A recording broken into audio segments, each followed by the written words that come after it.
الحمدللہ نحمدہ ونصلی علی رسول کریم اما بعد بسم اللہ الرحمن الرحیم۔ حضرت صفوان رحمۃ اللہ علیہ فرماتے ہیں کہ میں حضرت عبداللہ بن عمر رضی اللہ کا ہاتھ تھامے ہوئے تھا کہ ایک شخص آیا اور اس نے کہا کہ آپ نے رسول اللہ صلی اللہ علیہ وسلم سے مومن کی جو اسی کے عمل کے اندر اللہ تعالیٰ سے ہوگی اس کے بارے میں کیا سنا ہے؟ آپ نے فرمایا رسالت آپ صلی اللہ علیہ وسلم سے میں نے سنا ہے کہ اللہ تعالیٰ مومن کو اپنے قریب بلائے گا اور اپنا بازو اس پر رکھ دے گا اور لوگوں سے اسے پردے میں کر لے گا اور اس سے اس کے گناہوں کا اقرار کرائے گا اور پوچھے گا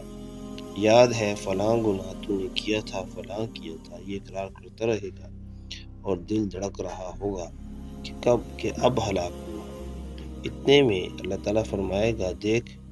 دنیا میں نے ان گناہوں کی پردہ پوشی کی اور آج ان گناہوں کو معاف کرتا ہوں، پھر اسے اس کی نیکیوں کا اعمال نامہ دیا جائے گا۔ جزاک اللہ خیر۔